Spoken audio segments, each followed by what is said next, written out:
Pemirsa, tak bisa dipungkiri aura kapitalisme pendidikan tinggi kini menyeruak usai kampus negeri berganti status menjadi perguruan tinggi berbadan hukum atau PTNBH. Dan akhirnya polemik kenaikan uang kuliah tinggi atau UKT tak kunjung selesai.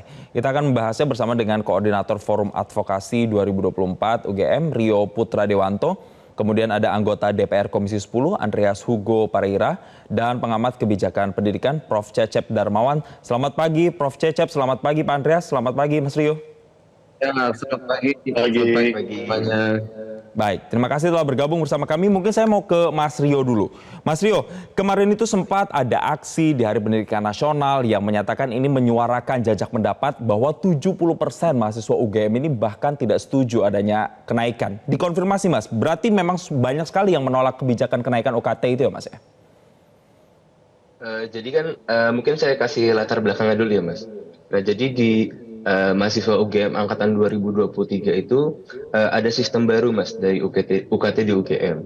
Nah jadi UKT UGM itu di tahun 2022 itu tadinya 8 golongan Mas. Nah tapi di tahun 2023 itu menjadi 5 golongan. Nah di mana dari hasil yang kami temukan itu gapnya itu semakin jauh Mas. Mungkin saya ambil contoh di FK. Jadi di FK itu kami kan dibaginya ada subsidi 100%, subsidi 75%, subsidi 50%, subsidi 25%, dan pendidikan unggul. Itu yang subsidi 0%. Nah, buat teman-teman yang subsidi 100%, itu dia di angka 0 rupiah. Nah, namun di subsidi 75%, itu langsung naik ke 7,5. Lalu di subsidi 50% itu langsung 15. Subsidi 75 itu langsung 22,5 juta. Lalu di pendidikan unggul itu langsung 30 juta. Jadi gapnya itu lumayan jauh Mas. Dan memang dari hasil survei yang kami temukan, dari 722 responden, itu sebanyak 70,7% itu mengalami keberatan dengan UKT di UGM.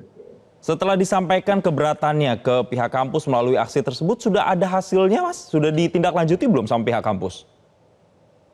Sebenarnya terkait dengan golongan ini, tahun lalu sudah kami aspirasikan. Nah, kami coba minta rasionya atau alasannya. Kenapa sih dari 8 golongan itu menjadi 5 golongan?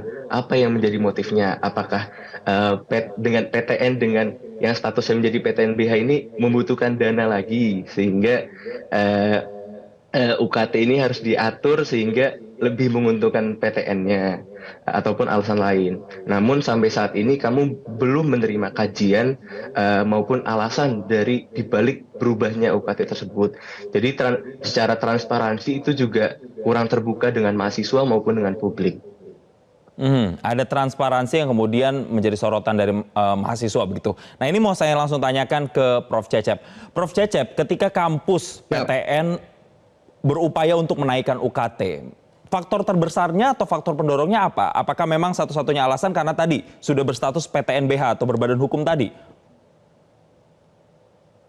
Saya kira bukan karena perubahan status ya, tapi ini harus bicara dari sisi makro kebijakan pendidikan, khususnya kebijakan pendanaan pendidikan. 20% dana pendidikan itu selayaknya itu hanya untuk operasional dan investasi semata. Jangan lagi dibebani misalnya gaji guru, gaji dosen, dan kementerian lain yang pakai dana pendidikan. Saya harap ya ada redesign bagaimana pemilahan ya soal dana pendidikan ini agar 20% itu betul-betul untuk ya operasional investasi semata di perguruan tinggi dan di persekolahan. Jangan dimasukkan gaji guru, jangan dimasukkan gaji dosen di situ. Nah, dari situ kemudian dipetakan berapa sih kemampuan pemerintah itu dengan 20% yang mendongkrak untuk pembiayaan pendidikan tinggi. Ya, X rupiah misalnya. Sisanya bagaimana? Sisanya perguruan tinggi mengadakan kinerja dengan kementerian. Mau dengan apa? Jangan dengan dulu bicara soal UKT. Ya, kreativitas apa yang bisa dilakukan oleh perguruan tinggi? Kerjasama apa yang bisa menghasilkan income generating perguruan tinggi? Ya, kreativitas berupa misalnya hak cipta, kemudian hak paten ya, yang bisa mendongkrak kepada income generating perguruan tingginya. UKT itu langkah terakhir. Ya, jangan dijadikan langkah pertama, harus langkah terakhir. Dan itu pun harus kontrak juga dengan para orang tua mahasiswa. Sebelah mana sih kemampuan orang tua mahasiswa pada kategori 1, 2, 3, 4 itu? Tadi ya pembawa acara bagus, UKT itu uang kuliah tinggi. sebetulnya uang kuliah tunggal, tapi sudah benar tuh, uang kuliah tinggi akhirnya karena mahal tuh ya. Jadi nggak salah sebetulnya pembawa acara kita itu. Nah itu ya poinnya, bahwa harus dibuka secara lebar bagaimana grand design-nya. Yang kedua yang penting lagi adalah soal keterbukaan tadi, transparansi. Jadi perguruan tinggi jangan sampai gaji rektornya yang tinggi, gaji wakil rektornya tinggi, dosennya hanya kecil-kecil. Cek, kalau perlu KPK masuk ke perguruan tinggi itu. Berapa sih yang layak ya?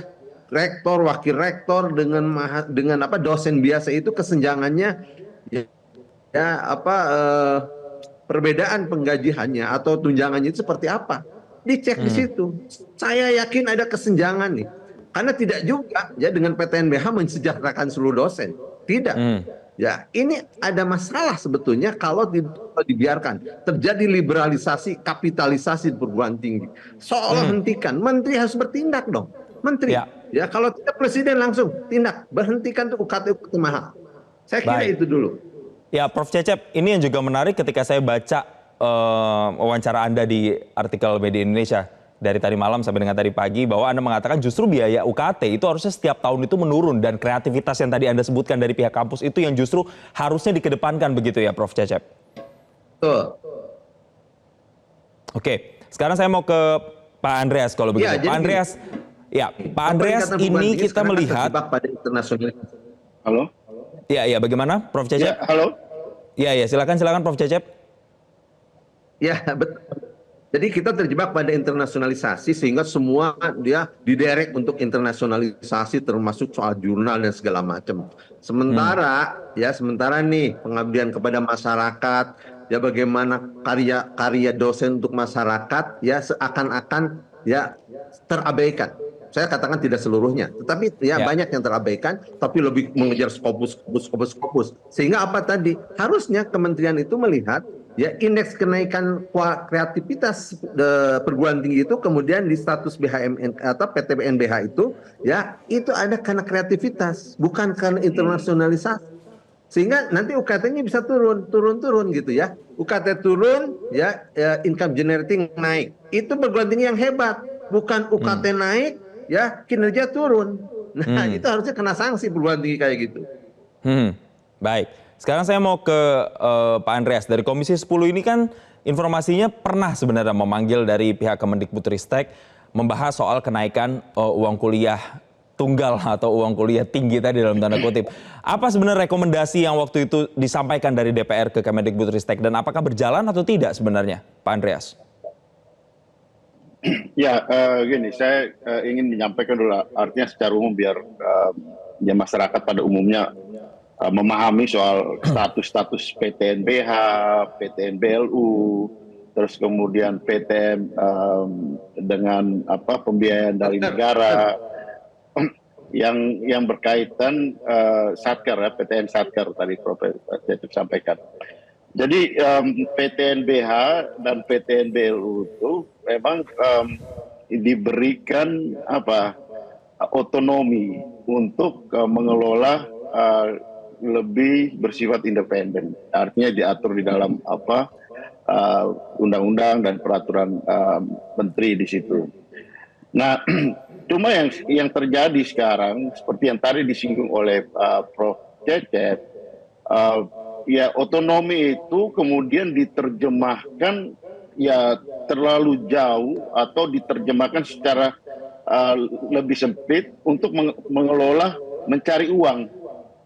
Nah, memang kita tahu bahwa pendidikan itu pendidikan baik, pendidikan rendah, menengah maupun pendidikan tinggi pasti membutuhkan pembiayaan pasti. Nah, tetapi diberikan status PTNBH ini dengan maksud supaya mereka mempunyai kemampuan dengan sumber daya yang lebih ini bisa memperoleh dana dari masyarakat. Dana dari masyarakat itu artinya tadi yang bagaimana mereka mengelola kerjasama untuk penelitian, mencari dana-dana dari perusahaan kerjasama maupun baik dalam negeri maupun secara internasional karena sumber daya yang dimiliki, sehingga dengan demikian mereka mampu membiayai pendidikannya. Tapi PTNBH ini juga masih memperoleh subsidi juga gitu. Nah, sehingga tidak adil kalau kemudian ini biaya pendidikan ini kemudian dibebankan kepada mahasiswa gitu melalui UKT. Karena ya ini jalan yang paling apa ya, menurut saya ya jalan kreativitas yang paling rendah dari PTNBH itu dengan PTN-PTNBH itu yang apa mencari jalan mudahnya dengan membebankan itu pada mahasiswa. Seharusnya mereka mempunyai kesempatan untuk ya mencari dari mana-mana sehingga biaya untuk mahasiswa itu tetap tetap yang wajar, bahkan kalau bisa makin menurun karena kemampuan dari PTNBH itu seharusnya mempunyai kemampuan lebih untuk membiayai dari sumber-sumber yang lain. Di samping itu kita tahu bahwa PTNBH ini kan menggunakan ya gedungnya masih menggunakan itu gedung yang dibangun oleh negara. Kemudian dosen-dosennya juga digaji oleh negara. Beda dengan swasta. Ya, sementara kita tahu bahwa sekarang banyak perguruan tinggi negeri, perguruan PTNBH ini biaya pendidikannya sama, bahkan ada yang lebih mahal dari biaya pendidikan di perguruan tinggi swasta. Ini kan menjadi ironi gitu. Dan ini ya 2-3 tahun terakhir ini menjadi fenomena yang menyebar di semua kampus gitu. Baik. Saya kira di sini ya Kementerian Pendidikan dan Kebudayaan harus, dan nanti kami akan di Komisi 10 kita akan membicarakan hal ini secara lebih serius lagi sehingga Kementerian Pendidikan dan Kebudayaan harus turun tangan. Baik, artinya yang ditunggu oleh masyarakat saat ini adalah respon dari pemerintah dan juga pihak kampus terkait dengan kebijakan UKT yang dianggap memberatkan ini. Nanti saya juga akan tanya ke Mas Rio, dari polemik yang sudah saat ini terjadi, apa yang terjadi di kalangan para mahasiswa? Apakah kemudian sampai ada yang harus putus kuliah dengan ada kebijakan ini, atau harus cari pinjaman, atau seperti apa? Faktanya di lapangan kita akan ulik usai jeda berikut ini. Pemirsa, tetaplah bersama kami di Selamat Pagi Indonesia.